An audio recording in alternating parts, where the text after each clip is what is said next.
It started with a calendar, a small square in the bottom right corner of a page. I was flipping through my wall calendar to mark a doctor's appointment when I noticed something strange circled in red ink. In someone else's handwriting was the date. Saturday, March 18th. Next to it, Liam's birthday party. Liam was my youngest grandson. He was turning 7, and no one had told me. No invitation, no mention, nothing. That in itself would have stung. But what happened next shattered me. A sliver of a conversation. That evening, I shuffled into the kitchen to warm up my tea. The house was quiet, the kind of quiet that's heavy. I wasn't living alone, but it often felt that way. I had been staying in the guest room at my daughter's house for 6 months since my hip surgery. The plan was just for a while, but somehow a while had stretched into forever. I wasn't eavesdropping, I swear I wasn't. But when I heard my daughter's voice in the hallway, hushed and firm, I paused. Don't bring it up around Mom. The kids think she's already gone. I stood frozen. Gone. We didn't want to confuse them. Later that night I asked. My voice was calm, too calm. Am I not invited to Liam's birthday? My daughter didn't look up from her phone. Oh, it's just a lot right now. You've been resting so much. We didn't think it would be good for you. And the kids I pressed. She hesitated. A flicker of guilt crossed her face. They don't ask anymore. We kind of just let them believe you're not around. It's easier. We didn't want to confuse them after your surgery. I blinked. So they think I'm dead. She winced. Not dead, just not part of things anymore. I went back to my room, but not to rest. That night I sat in bed, eyes wide, staring at the ceiling. Not part of things anymore. That phrase rang in my ears like church bells after a funeral.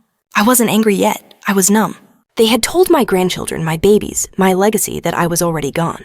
Not because I was, but because it was easier.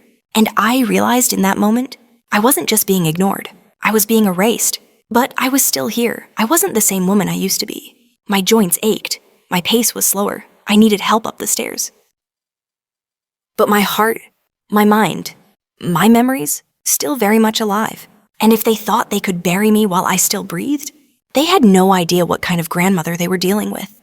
The next morning, I sat quietly at the kitchen table as Liam walked in still in his pajamas, dragging a toy dinosaur by the tail. I smiled. Good morning, sweetheart. He looked at me for a brief moment, and then he walked right past me. No hug, no grin, not even a hi, Grandma, as if I were a shadow, a piece of the furniture, a ghost. My daughter didn't flinch. I looked at my daughter, stunned. She was pouring cereal. He didn't say hello, I said softly. She shrugged. He doesn't really know what to say anymore. He's confused, Mom. Confused because you've let him believe I'm not here, I said louder now. She sighed. Don't start, please. It's just been simpler this way. Simpler. That word again. Simple for her. But what about me? What about the little boy who used to hold my hand and fall asleep on my lap? They had taken that away from both of us. Without permission. Without truth. I started a new journal that day. I went back to my room, heart pounding, not from anger, but something worse, invisibility. I pulled out an old spiral notebook from my suitcase. It still smelled faintly like dust and lavender. On the first page I wrote, they told my grandchildren I was gone, but I'm still here, and they're going to remember me. That notebook became my new purpose. I began recording everything, not out of spite, but as proof of my presence, of my love, of my right to exist. A phone call that shifted something. 2 nights later, I heard the sound of FaceTime coming from the living room. My daughter had handed the phone to Liam to speak with her husband, my son-in-law, who was away on business. I crept quietly down the hall and peeked in. Did you have a good day, buddy? The man asked through the screen. Yeah, I saw a bird outside Grandma's window. Oh, he said. What window? Liam tilted his head. Grandma's, the one where the old lady sits. His voice was curious, not afraid, not sad. Just uncertain. As if he weren't sure if I was real. As if I were part of the house. Like a story whispered and forgotten. I decided right then no more quiet disappearing. I wouldn't beg. I wouldn't fight. I wouldn't scold. But I would remind of who I was, of what I meant, and of the love that still pulsed through my veins, waiting to wrap around the people who had turned away too soon. If they had told the kids I was already gone, then I was going to come back louder than ever. The next day, while my daughter was out running errands and Liam was watching cartoons, I walked slowly to the kitchen. I opened the high cabinet above the stove. Inside was an old cookie tin, one of those decorative metal ones that used to hold shortbread, but now stored rubber bands and batteries. I emptied it gently and placed something inside. A photograph. Me holding baby Liam in my arms at the hospital, his tiny hand wrapped around my finger. And beside it, a note in neat, shaky handwriting. I was there for your first breath. I remember the way you blinked at the light. I am not gone. I never was. I put the lid back on, placed the tin where it had been, and walked away. I started leaving pieces of myself behind, not for my daughter. Not even to make a statement. But for him, for the child, they were trying to rewrite without me. The next day, I left a pressed flower between the pages of a book he liked. The day after that, I tucked a knitted blue elephant I had made when he was 3 under his bed. It was slow, quiet, intentional. Little echoes of a grandmother's love. Then came the moment I couldn't plan. I was sitting at the window as I often did when I heard the soft patter of Liam's footsteps. He stopped near the hallway and just stood there, watching me. I turned my head, smiled. He didn't smile back, but he didn't look away either. Are you my grandma? He asked suddenly. I blinked. My heart stumbled in my chest. Yes, sweetheart, I am. He looked confused, nervous, as if he had asked a question he wasn't supposed to. But Mommy said you went away. I inhaled deeply and smiled softly. I was here the whole time, just quiet, but I never left you. He ran away, but not from me. After a moment, he turned and ran back to his room. I didn't follow. I knew better. Sometimes children need space to hold new truths. But what I did do, what I had to do, was write that moment down. I opened my notebook and scrawled in bold letters. He asked me who I was, and I told him. Now the silence is cracking. That evening, he asked for a story. It was bedtime. I was in my room when I heard the knock. Soft, hesitant. My daughter opened the door, Liam behind her. He wants you to read tonight, she said, avoiding eye contact. I looked at him. He clutched a book in his arms, The Giving Tree. I hadn't read it in years, but I knew the words by heart. I held out my hand. He came to me, and for the first time in months, I felt the weight of him against my chest, the warmth of a little heartbeat I thought I'd lost. After I read to Liam that night, something shifted. Not loudly, not immediately, but deeply.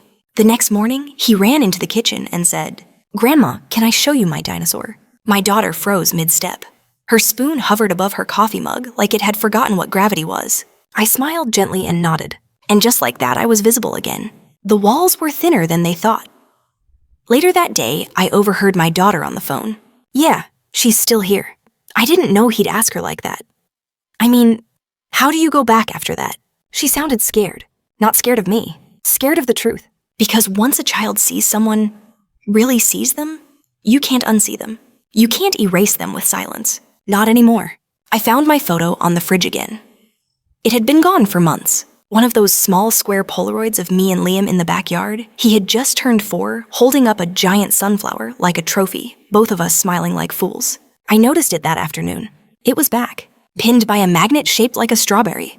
I didn't say anything. But I stood there for a long time. Because sometimes healing doesn't begin with an apology. Sometimes it begins with a photo quietly returned. But guilt has a strange echo. My daughter started making small talk with me again, offering tea, asking how I slept. But the warmth in her voice wasn't quite real yet. It was as if she didn't know how to treat me now that I had stepped back into their story, uninvited but undeniable. You don't have to pretend, I told her one morning, after she asked for the 3rd time if I needed anything. She looked startled. I'm not pretending, she said. Then paused. Okay, maybe I am. I just don't know what to say. Try starting with, I'm sorry I tried to erase you. Her lips parted like she might speak, but she didn't. And that was okay, because the apology wasn't the point. Recognition was. Liam drew a picture at school. It was taped to the wall when I picked him up one day. Stick figures, one big, one small, both under a crooked sun. Above it, he had written, Me and Grandma, she came back. My eyes blurred, because he was wrong about one thing. I never left. They just stopped looking. There was a moment about a week after the picture went up on the fridge when my daughter finally said it. Mom. Not her, not the guest room, not she's resting. Just Mom. And my God, what a strange thing it is to feel your own name returned to you, like a gift you didn't know you'd been robbed of. Small things meant everything. She started leaving a second cup of tea on the counter again. Liam began asking if I could sit next to him during movies. Even the dog old and lazy started sleeping in my doorway like he used to. It was like little bits of my life were tiptoeing back in, unsure if they'd be welcome. But they were. They always were. But there was one thing still missing. My older granddaughter Emily, she hadn't said a word to me. She was 12 now, right in that fragile place between childhood and defiance. where everything you don't understand becomes something you reject. She avoided me, looked through me, laughed louder when I walked into the room. One night, I asked my daughter, "What did you tell her?" She hesitated. "That you were very sick, that you were too tired to talk, that maybe you wouldn't remember her." "And does she think I'm dying?" I asked quietly. She looked at her hands. She did, for a long time. I wrote Emily a letter. I didn't confront her, didn't ask her to sit down. I simply wrote, "Dear Emily, I'm not leaving. I didn't forget you. I never stopped knowing your name, your face, your laugh. If they told you I was fading, I want you to know I was only quiet because no one asked me to speak. I love you more than my own breath. And I'm still here, just in case you want to come find me." I left it on her bed. Didn't say a word. The next morning, she was in the kitchen. I walked in and saw her already sitting at the table. She didn't look up, but my letter was folded neatly in front of her, and beside it was a second piece of paper, in her handwriting. "Can we go for a walk after school?" No hug, no tears, just that. And I understood. She was reaching out, not because someone told her to, but because she wanted to see for herself who I still was. That afternoon, I put on my warmest sweater, the soft gray one with the frayed cuffs Emily used to love when she was little. I waited by the door, unsure if she'd actually follow through. But she did. Backpack still slung over one shoulder, hair half up in the way teens wear when they want to seem effortless. She walked up, paused, and said, "Ready?" And just like that, we were outside me, slow and steady, her silent but not distant. Words came slowly but honestly. We walked down the block toward the park where I used to push her in a swing. She didn't talk much at first, just kicked at the sidewalk, hands deep in her coat pockets. Finally, she said, "I really thought you were, going away. They told you that, kind of. They made it sound like you were almost not you anymore." I nodded. "Did you believe them?" She shrugged. I didn't want to, but I didn't know what else to believe. And then she added softer, "I'm sorry I didn't come talk to you sooner." I told her the truth. She deserved Emily. "Do you know what the worst part was?" I said, stopping beside a bench. She shook her head. "It wasn't that they told you I was gone. It was that I couldn't reach out to tell you I wasn't. That they made it easier to pretend I didn't exist than to let you love me." Her eyes brimmed. She looked away. "I was scared," she whispered. "I didn't know if you'd remember me." I took her hand. "I never forgot you, not for 1 second." We sat together and talked about everything. The wind picked up, and we laughed at how fast autumn was turning to winter. We talked about school, about the book she was reading, about how she missed baking cookies with me on Sunday mornings. "I thought you stopped baking," she said. "I didn't stop," I smiled. "I just didn't have anyone to bake for anymore." Her cheeks flushed. "Can we do it again, like this weekend?" "Only if you crack the eggs," she laughed. And I knew in that moment we had found each other again. Not the same, but maybe even better. Back home, the house felt warmer. Emily told Liam I was her favorite baking partner. My daughter set an extra place at the table without saying anything. And for the first time, my seat at dinner didn't feel borrowed. It felt like mine. Because once the children begin to remember you on their own terms, you stop being someone forgotten and start becoming someone reborn in their story. It was a Thursday. Roast chicken, mashed potatoes, the smell of rosemary in the air, comfort food that used to fill not just our bellies, but the spaces between us. Only this time, something was different. There were no side glances, no hushed conversations behind hallway doors, no tension hanging from the ceiling like a forgotten cobweb. For the first time in months, we sat around the table like a family, and no one pretended I wasn't there. Liam asked me a question that cut deep. Between bites of cornbread, he looked up at me, face messy with butter. "Grandma, when are you leaving again?" I paused, fork mid-air. The table fell silent. My daughter looked stricken. Emily put down her glass slowly. I took a breath, wiped my mouth, and smiled gently. "I'm not leaving, sweetheart. Not unless you want me to." His eyes narrowed, thinking hard in that 7-year-old way. "I don't want you to go." I reached across the table and touched his hand. "Then I won't." After dinner, my daughter finally spoke her heart. We stood side by side at the sink, rinsing dishes. She didn't look at me when she said it. "I was afraid, Mom, when you got sick. When your memory slipped for a while after surgery, I panicked. So you erased me. I convinced myself it was protecting you. But really, I was protecting me from having to face what getting older really looks like. Which is," she turned, eyes wet, "a mirror of what I'll become, of what I've avoided, and of how I've treated the woman who raised me." Her voice broke. I wiped my hands and wrapped my arms around her. "I was never mad at you for being afraid. only for pretending I couldn't feel it. Emily came in with a book. Later that night, as I sat in my room journaling, Emily knocked. She had a book in her hand, an old copy of Little Women I had given her for Christmas 3 years ago. "Can we read together?" she asked. I nodded, sliding over on the bed. We took turns. She read Joe's parts, I read Marmie's, our voices overlapping gently. At one point, she looked at me and whispered, "You're like Marmie. You don't shout. But somehow you always change everything." Tears came before I could stop them. "You just gave me the best review of my life," I said, laughing through it. That night, I slept like I belonged again. Not just in the house, but in the story. I wasn't the forgotten one anymore. I wasn't a ghost. I was a grandmother, a mother, a home for the memories they thought they had buried. And now, they were finally digging them back up, together. The next morning, I sat at the kitchen table before anyone else had woken up. The sun hadn't even fully risen. I opened my notebook, the one filled with everything I wasn't supposed to feel, say, or remember. The one I'd written in when they told the kids I was already gone. It was full now, but not finished, because there was one more thing to write. I turned to the last page and began. This is for the day they remember to ask. For the moment someone says, "Tell us what it was really like." For the second they see me not as an obligation, but as a person. When that day comes, I will tell them everything. And that day came faster than I expected. They sat me down without prompting. After dinner, Emily said, "Grandma, can we ask you something?" Liam perked up too, leaning on his elbows. "What was your favorite day ever?" It was such a simple question, but it nearly undid me. I looked at their curious, unguarded faces and smiled. "The day your mother was born," I said, "and the day I held each of you for the first time.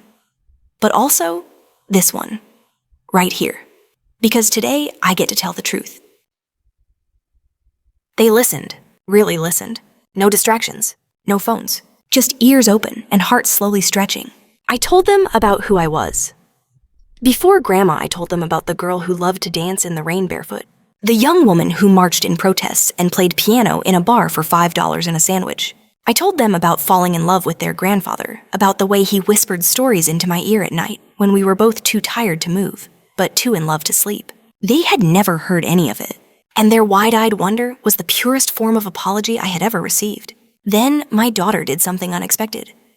She brought out an old box from the closet. Inside were letters, cards, photos I thought she had thrown away or forgotten. "I kept them," she said. "I just couldn't look at them when I was convincing myself you weren't coming back." My fingers trembled as I lifted an old black and white photo of me and Paul dancing in the living room, me in my apron, him in socks. I smiled. "You never needed to keep all this for me," I said. "I didn't," she replied. "I kept it for me. Because I missed you even when I pretended not to." We were no longer pretending. That night, I tucked Liam into bed, and he whispered, "I told my friend at school you came back from the sky." I chuckled. "Well, that's one way to say it." He asked if you were a ghost. "What did you say?" He smiled. "I said you used to be invisible, but now you're real again." And I kissed his forehead with tears on my cheek. Because sometimes children understand life far better than adults ever will. The next week, something shifted in the house. Not in the air, not in the decor. In them. They started asking me things. Little things at first. What should we make for dinner? Do you remember that soup you used to make when we were sick? And then bigger things. Mom, can you help Emily with her history project? She needs someone to talk about what it was like before cell phones. Grandma, can you come to Grandparents' Day at school? Suddenly, I wasn't a faded photograph on the fridge. I was a living chapter again. My daughter stood in the hall and watched me laugh. One afternoon, I was teaching Liam how to make chocolate chip cookies, real ones, not the kind from the tube. We were elbow deep in flour, giggling at the dough stuck to our noses, when I noticed her watching from the hallway. Silent, tears in her eyes. She didn't interrupt. She didn't speak. She just watched, as if seeing her mother for the first time, as if realizing what she almost let go. That night, she handed me an envelope. It wasn't fancy, just a plain white envelope folded twice. Inside was a letter, handwritten, messy, but real. I don't know what came over me. Maybe I was afraid. Maybe I was tired. Maybe I couldn't face the truth that the strongest person I've ever known could be forgotten so easily. So I lied. Not to the kids, to myself. I'm sorry. For the lie. For the silence. For making you invisible when all I had to do was open my eyes. I closed the letter with shaking hands, then opened my arms, and we stood in the hallway, mother and daughter, both a little broken, but both still standing. I took out the old journal one last time. That night, I opened the notebook I had filled with every ache, every unnoticed glance, every conversation I wasn't supposed to hear. And I flipped to the first page, where I had once written, "They told my grandchildren I was already gone." I crossed it out. And underneath in bold letters I wrote, "They know I never left." I was no longer the woman who was forgotten. Now I was the woman they asked, the one they called, the one they reached for when they needed comfort wisdom, or just a cookie recipe. I didn't reclaim my place in this family by yelling or forcing my way back in. I reclaimed it by never giving up on love, even when they tried to tuck it away. It was Emily's 13th birthday, a milestone. My daughter started planning weeks in advance balloons, friends cake with purple frosting decorations, with gold streamers, and officially a teen banners. I expected to be there in the background, helping set the table, cutting sandwiches in triangles, maybe sneaking away once the guests arrived. But that's not what happened. Not at all. "Grandma, will you sit with me at the head table?" Emily asked me the night before. So casual, as if it weren't the most important invitation I'd received in years. "I know it's for my friends," she said, "but I want you there. You make everything feel real." I smiled so wide it hurt. Of course, sweetheart, I wouldn't miss it. And for the first time, I wasn't just included. I was central. The girl who once avoided me gave a toast. During the party, after everyone had sung and laughed and eaten too many cupcakes, Emily stood to give a little thank you speech. Everyone hushed. And she said, "I want to thank my mom for planning everything, and my friends for being here. But I especially want to thank my grandma, because for a while I thought she was gone. But she wasn't. She was just waiting for us to look for her again. And now that I have her back, I'm never letting go." I didn't cry. Not then. But inside, something healed that had been cracked for years. Later, my daughter sat beside me with her own cake slice. She didn't say much. Just handed me a fork. Eons. And then, "I never thought we'd get here. Not like this." "Neither did I replied. "But sometimes the road back is longer than the road out." She nodded. "I'm glad you didn't give up." "Me too," I whispered, "on all of us." The photo that captured it all. Someone snapped a photo that day. Emily with her arm wrapped around me, my hand resting gently on hers. Both of us laughing. Not posed. Not forced. Just joy. The kind you only find after you've almost lost it. They printed it and framed it on the living room shelf, right next to the old baby pictures. Because now, I wasn't a memory they dusted off occasionally. I was part of the story again. The week after Emily's birthday, I felt a quiet shift inside me. Not dramatic, just steady. Like a door had finally closed gently but firmly behind me. I wasn't walking on eggshells anymore. I wasn't tiptoeing around their comfort zones or waiting for invitations to exist. Now I showed up to life as if I belonged there. Because I did. I started going out on my own again. For the first time in months, I walked to the local market alone, bought my favorite jam, picked out fresh flowers, smiled at the boy behind the register who always gave me an extra receipt just in case. I stopped by the library, renewed my card, and checked out a stack of novels with covers I liked. No one was watching. No one needed to know. But I knew. I was building my rhythm again, and that rhythm didn't rely on anyone else's approval. Then came the community center letter.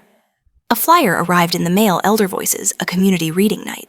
They were inviting older women to share their personal stories on stage. Margaret, my friend from years back, called me immediately. "You're doing it right. You think anyone wants to hear about a grandma who was erased and came back. That's exactly why they need to." So I said yes. I read the first page of my journal to a room full of strangers. My palms were sweating. My heart thudded like it was trying to escape my chest. But I stood at that little podium and read, "They told my grandchildren I was already gone." But I was still breathing. Still loving. Still remembering birthdays and lullabies. They didn't bury me with dirt. They buried me with silence. And I clawed my way back with nothing but my voice. When I looked up, people were crying. Not for me, but for themselves. For every moment they had felt invisible. For every time they had been written out of their own lives. Afterward, a young woman approached me. She couldn't have been more than 25. Eyes bright, hands trembling. "My grandmother lives with us," she said. "And I think we've been doing what your daughter did." I never realized what it must feel like. "I'm going to talk to her tomorrow." I nodded, tears in my throat. Because that's the power of stories. They don't just revive the teller. They resurrect the listeners. It was subtle at first. Little things. My daughter no longer saying, "Let me ask Mom if she thinks it's okay for you to go," as if I wasn't in the room. Instead, she turned to me and said, "Mom, what do you think? Is it okay if Emily goes to the lake this weekend?" I looked up from my tea and smiled. If she finishes her homework, sure. It was a small moment, but it meant everything. Because I wasn't a shadow anymore. I was being seen. Emily asked for a story about her grandfather. It happened on a rainy Saturday. The house smelled of cinnamon and old books. We were folding laundry when she looked at me and said, "Grandma, what was Grandpa Paul really like?" Not the version Mom tells. The real one. I paused, a sock still in my hand. He was loud when he laughed. The kind of loud that made people turn and smile.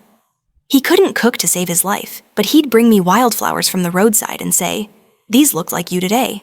Emily giggled. He sounds kind of magical. He was, not perfect, but magical in all the important ways. She folded a shirt with extra care. I wish I could have met him. In a way, I said, touching her hand, you just did. My daughter sat with me at sunset one evening. She joined me on the porch. No phones, no rushing, just the sky turning peach and gold. She sipped her tea and said, "I used to think having you here was a weight, a responsibility, something extra to manage. I know. But now, it feels like a privilege, like having a living piece of our family history right here. Talking, laughing, baking, existing," I whispered. She nodded, existing, and reminding me what it means to be rooted. I wrote another entry that night. Back in my room, I opened my journal again. The fresh pages felt hopeful. And I wrote, "They once told my grandchildren I was already gone. But now they bring their questions, their worries, their joy to me. I am no longer a story they avoid. I am a living voice, a daily presence, a home they are learning to return to." The house was no longer a place I lived in. It was a place that lived with me. My laugh filled its rooms. My scent lingered in the kitchen. My name was spoken, not whispered. And I, once almost forgotten, was unforgettable again. There was a small patch of earth behind the house. It used to be mine. Roses, mint little lavender bushes that danced in the breeze. I had planted them all with my hands. My late husband helped me build a bench there, painted pale blue, worn soft by sun and time. But after I got sick, no one touched it. They didn't destroy it. They just let it die. Like they thought I wouldn't notice. Like they thought I was too far gone to care about the soil that used to ground me. I walked out with gloves and a spade. That morning, the sky was kind. Not too bright, not too cruel. I pulled on my old gardening gloves, grabbed the rusted spade from the shed, and stepped into the overgrown bed. The weeds were taller than my knees, but I didn't flinch. If I can come back from being forgotten, I said to myself then, so can this garden. Liam helped me without me asking. I didn't even hear him approach. He just crouched beside me digging with a little toy shovel. "This flower is pretty," he said, holding up a broken stem. "It will be again," I smiled. Everything can bloom again. Sometimes it just needs someone to believe it still can. We worked in silence for hours, sweating, laughing, planting, undoing the months of neglect. Not just in the garden, but between us. By evening, it looked like a place that had been loved. When my daughter came outside, she gasped, "Mom, it's alive again." "It never died," I replied. "It was waiting." She stood there a moment, barefoot in the grass. "Just like you," she said softly. "You were waiting too." "Yes, but not anymore." I picked up the watering can and handed it to her. "Want to help me keep it alive this time?" She nodded. And together, we watered the roots we had nearly forgotten. That night, I dreamed of Paul again. He was sitting on the blue bench, grinning. The garden was blooming. He reached out, touched my hand, and whispered, "You never really left, did you?" I shook my head. I was just buried beneath everything they were too afraid to face. He kissed my fingers, smiled, and faded into morning light. And when I woke, the scent of lavender clung to the air, as if the garden and Paul were welcoming me back. It was a rainy Sunday, the kind where everything feels a little softer, voices, footsteps, even the clink of spoons in mugs. We were all in the living room. Emily curled up with a book. Liam building something with plastic bricks. My daughter scrolling on her phone. And then she looked up and asked, "Mom, do you want to stay here with us? Or, is there something else you'd rather do?" The question stunned me, not because I didn't have an answer, but because no one had asked me what I wanted in so long. I took a deep breath and let the truth in. I thought about all those months, all those whispers behind doors, all those times I was spoken about instead of spoken to. And now here it was, a real question, an open door. "I want to stay," I said slowly. "But I want it to be because I'm wanted. Not just needed. Not just tolerated, wanted." She nodded. No defensiveness. No guilt. Just understanding, "You are. I didn't know how much until we almost lost you." I started hanging my photos back on the wall's old black and white snapshots. Wedding pictures. The kids when they were little photos I'd tucked away in a drawer after the silence took over. Now I placed them proudly on the walls again. And something strange happened. The house started to feel complete. Not like I'd moved in with them, but like we lived here together. They threw me a welcome back dinner. It wasn't fancy, just spaghetti and garlic bread. But Emily made place cards, and Liam made a little banner out of string and cut-up paper that read, "We missed you," even when we didn't say it. I almost couldn't eat through the lump in my throat, but I did. I ate everything. And for dessert, homemade peach cobbler, just like Paul used to love. That night I wrote the words. I never thought I'd write I was erased, yes. But now I am inked back into the margins. Then the lines. Then the center. I didn't claw my way back to punish anyone. I came back to remind them that love once planted never truly dies. It only needs to be remembered. And as the rain tapped against the window, I knew I had never felt more whole. It was a regular morning, the kind where the coffee isn't quite hot enough and someone left the laundry half done again. I was sitting by the window watching the sparrows dart through the garden I'd brought back to life when Emily came and placed something in my lap. A book, hardcover, heavy. On the front, The Woman Who Was Never Gone. Stories by my grandmother. Emily had collected my journal entries. She had photocopied my words, typed them, edited them, and made them into a book for her school project. They said to write about someone who changed our lives, she whispered. I chose you. I ran my hand across the cover. My fingers trembled. Is it okay? She asked. I looked at her, my granddaughter, my friend, my mirror, and said, It's not just okay, it's everything. The last page held a note I flipped to the back. In her handwriting, she didn't leave us. We left her behind for a while. But when she returned, she didn't come back angry. She came back whole. And she taught us that silence can be survived. She taught us how to come home. That evening, the whole family sat at the table. We laughed. We remembered. We told stories we hadn't told in years. My daughter looked across at me and said, You were never just Grandma. You were our lighthouse. We just forgot to look up. And I finally said the words I'd written, rewritten, and buried 1,000 times in my notebook. I forgive you, all of you. Because love is stronger than forgetting. And in that moment, I became more than remembered. I became legacy. Not because I demanded it, but because I lived it. Through the silence, through the shadows, through the years of being spoken over around and about, I rose, not loud, but steady. And I stayed until they saw me, until they truly knew me. And now, they will never forget me again. Thank you for joining the journey of Shocking Story of Grandma. My grandchildren were told I was already gone. Let her story remind you, no matter how far we're pushed aside, love always finds its way back to the table.